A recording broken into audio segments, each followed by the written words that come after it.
8h15 minutes sur Studio Kalita. Nous allons, dans quelques instants, après que nous l'ayons retrouvé au bout du fil, parler avec notre premier invité ce matin. Il s'agit de Lionel Karasiki.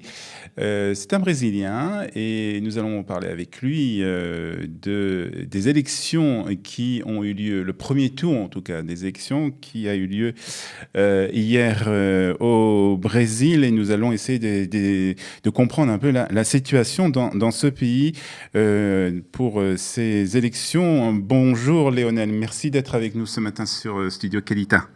Bonjour. Plaisir. Alors, vous êtes brésilien, vous parlez aussi français, vous habitez en Israël, et on va essayer de comprendre avec vous ce qui se passe concernant donc ces élections au Brésil. Alors, avant de parler du premier tour qui a eu lieu hier et d'en connaître les résultats, dites-nous d'abord quels sont les deux principaux candidats à ces élections. Ouais. Maintenant, maintenant on a le résultat du premier tour. Oui.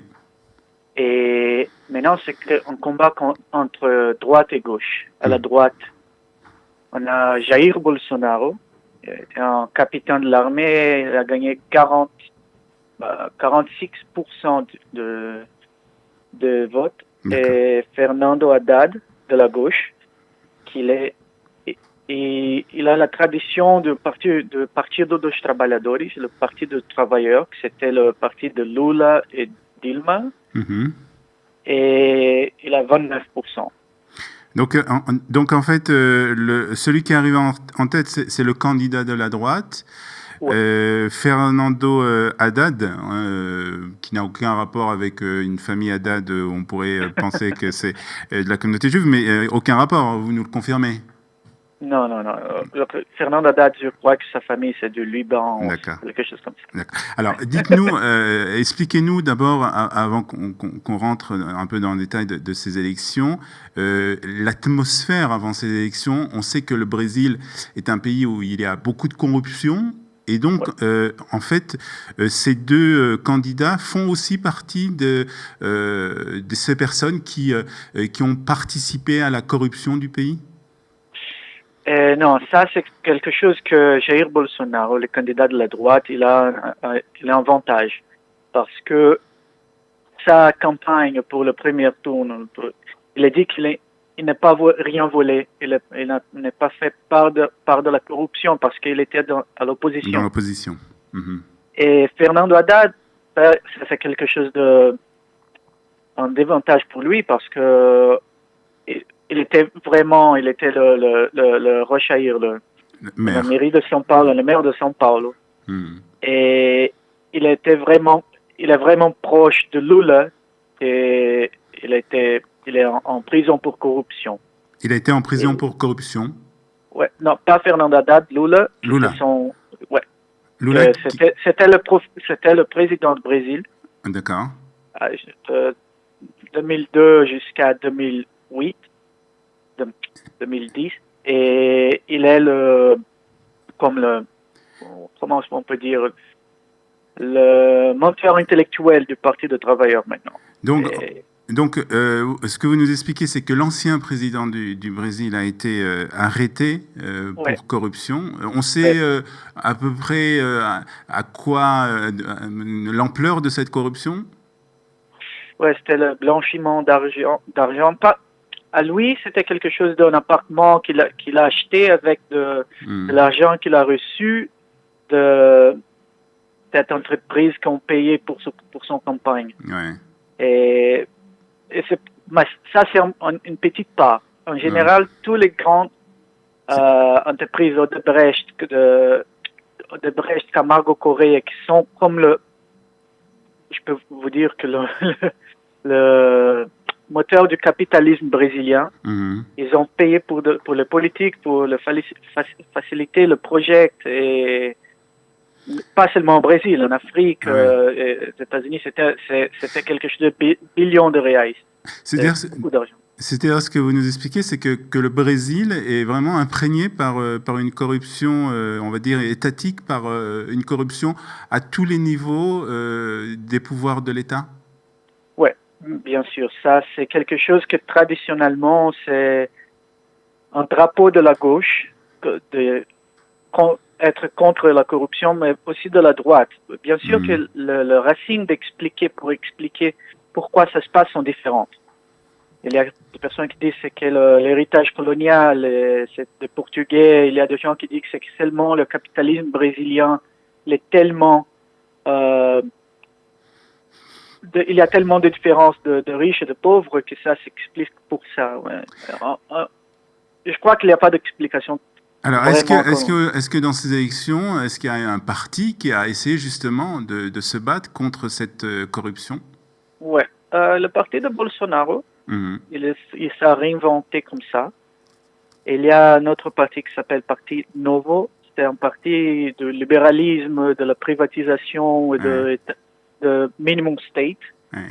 Et bon, ils ont vraiment seulement le drapeau de réinventer l'État brésilien. Et ils ont gagné quelques victoires importantes maintenant. Alors, vous nous dites qu'il y a eu lieu donc le premier tour. On a vu une victoire de la droite avec donc son chef de ce parti, Jair Bolsonaro, 46%. On suppose donc qu'il a de grandes chances de devenir le prochain président du Brésil. Parlez-nous un peu de cet homme. Est-ce que vous pouvez nous dire à quel homme politique il ressemble? C'est un peu... On dit qu'il est le Trump brésilien, parce que pour tout le monde que le voit en Brésil, que l'écoute ses interviews à l'internet, il est vraiment outspoken. Il dit vraiment ce qu'il pense. Ce qu'il pense. Et si ce n'est pas ce qu'il pense, en français, on dit qu'il n'a pas la langue dans sa poche. Ah ouais, bien sûr.